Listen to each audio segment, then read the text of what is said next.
Hello students, let us continue with the chapter larynx. Today the topic of discussion is muscles of the larynx. So larynx is made up of cartilages and these cartilages are supported by various muscles. Muscles are grouped into two types, extrinsic muscles and intrinsic muscles. Extrinsic muscles act to move the larynx superiorly and inferiorly. They are suprahead muscles, infrahead muscles, and stylopharyngeus muscle. About these muscles we have already discussed.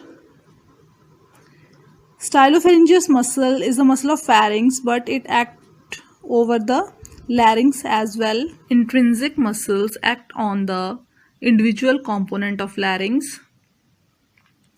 Intrinsic muscles are divided into respiratory muscles and phonatory muscles. Respiratory muscles help in the process of respiration and phonatory muscles are responsible for voice production.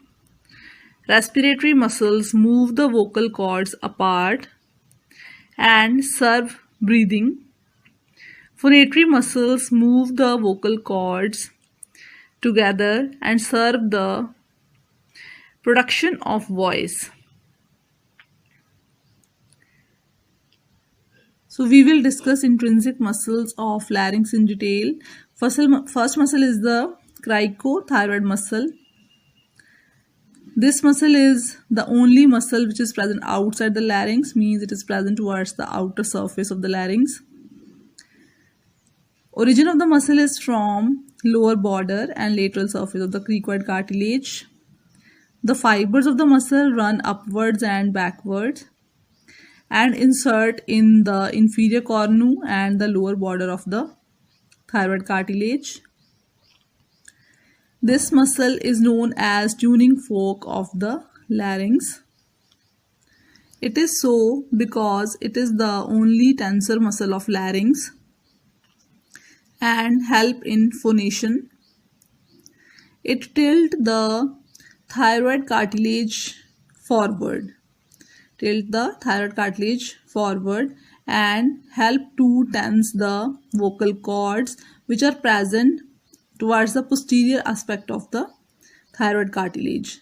So it is a phonatory muscle, means the action of the muscle is voice production. Next muscle is posterior cricoarytenoid muscle.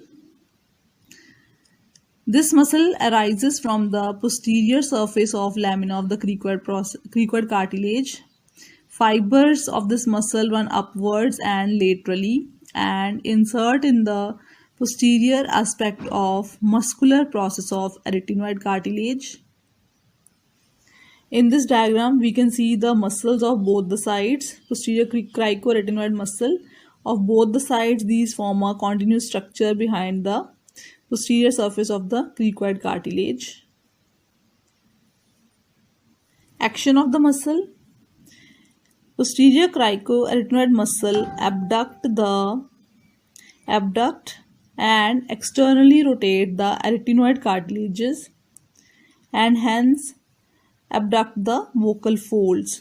So this muscle is responsible for respiration. It allows the passage of air through the rhima glottis. So it is a respiratory muscle. That's why this muscle is also known as life-saving muscle, because it keeps the airway patent. Next muscle is lateral cricoarytenoid muscle. Origin of the muscle is from lateral part of upper border of arch of the cricoid cartilage. Fibers runs upwards and backwards and insert in the anterior aspect of muscular process of the arytenoid cartilage, here in this area. Action of the muscle is, this muscle is lateral cricoarytenoid muscle. It is the adductor muscle. It adducts the arytenoid cartilages as well as internally rotate the arytenoid cartilages. So it moves the arytenoid cartilage together as well as the vocal folds together. So it is adductor of vocal folds. So it is a phonatory muscle. It is responsible for voice production. Next muscle is transverse arytenoid muscle present in this area. So these are the two arytenoid cartilages, and between these two cartilage present the transverse arytenoid. This muscle is unpaired muscle, means it is only one muscle present between the two arytenoid cartilages. Origin of the muscle is from posterior surface of one arytenoid cartilage, and its fibers run transversely and insert on the posterior surface of another arytenoid cartilage. So it is only a single muscle present between two cartilages. Action of the muscle is adduction of both the arytenoid cartilages, means pull the arytenoid cartilages together, and so it is also responsible for adduction of the vocal folds. So it is responsible for voice production or phonation. Next muscle is oblique arytenoid and aryepiglottic muscle. In the lower part, this muscle run obliquely, so that is why known as oblique arytenoid muscle. And then in the upper part, it continue up to the epiglottis, so its name is aryepiglottic muscle in the upper part. These are two different muscles. Oblique muscle is different and aryepiglottic muscle is different. Aryepiglottic muscle is the continuation of the oblique muscle. Oblique arytenoid and aryepiglottic, these are paired muscles, means these are two in number. Oblique arytenoid arises from muscular process of one arytenoid cartilage. Then its fibers runs obliquely upwards and insert at the apex of other arytenoid cartilage. Some fibers from this area, apex area, it continue in the form of aryepiglottic muscle and reach the edge of the epiglottis. Action. This muscle narrow down the laryngeal inlet by constricting the distance between arytenoid cartilages. Next muscle is thyroarytenoid muscle and thyroepiglottic muscle. Thyroarytenoid muscle is one muscle and thyroepiglottic is the another different muscle. So thyroarytenoid extends between thyroid cartilage and arytenoid cartilage, and some upper fibers of this muscle, these turns upwards towards the epiglottis, and that becomes the thyroepiglottic muscle. Origin of thyroarytenoid muscle. The muscle arises from thyroid angle and the adjacent cricothyroid ligament present in this area. In this diagram also we can see this is the origin of thyroarytenoid muscle from the thyroid cartilage, and also the ligament which is present below the thyroid cartilage. Then the muscle fibers runs backwards and upwards. Insertion. Thyroarytenoid muscle insert in the anterolateral surface of the arytenoid cartilage. Some fibers from the upper part of thyroarytenoid muscle, these take an upward curve and reaches the thyroepiglottic fold, and through that fold these insert in the lateral margin or the edge of the epiglottis. So those upward turned fibers, these constitutes the thyroepiglottic muscle. Action of the muscle. This muscle acts as a sphincter of vestibule. Vestibule means supraglottis, that is the upper part of the cavity of the larynx. Then it narrow down the inlet of the larynx. Shortening of vocal folds is done by this muscle. Shortening of vocal folds is done by this muscle, and it is responsible for lowering down of the pitch of the voice. Next muscle is vocalis muscle. Vocalis muscle is not shown in the diagram, but we can understand its position by the presence of other structures which are related to this muscle, that are vocal folds and vocal ligaments. So vocalis muscle arises from the anterolateral surface of the vocal process of arytenoid cartilage. It runs forwards and medially and reaches this area.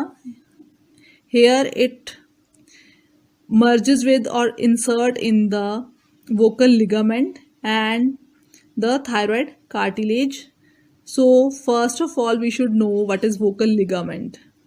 Vocal ligament is the medial edge of fibroelastic membrane of the larynx. In this area, it is also known as conus elasticus. Conus elasticus is the lateral part of the cricothyroid membrane. The fibroelastic membrane is present lateral to the mucous membrane of the larynx. So in this area, its name is conus elasticus. So here we should understand that vocal folds, these are the folds of the mucous membrane of the larynx, and vocal ligament. Vocal ligament is derived from the conus elasticus or the fibrous sheet which is present outside the mucous membrane. So vocal ligament is present slightly lateral to the vocal folds, and this is derived from the conus elasticus. And vocalis muscle is considered as the most internal portion of the large thyroarytenoid muscle, which is present lateral to the conus elasticus. Means these three structures are present medial to lateral side, as the innermost structure is the vocal fold, lateral to that lies the vocal ligament, and lateral to that lies the vocalis muscle that comes in touch with the internal aspect of this thyroarytenoid muscle.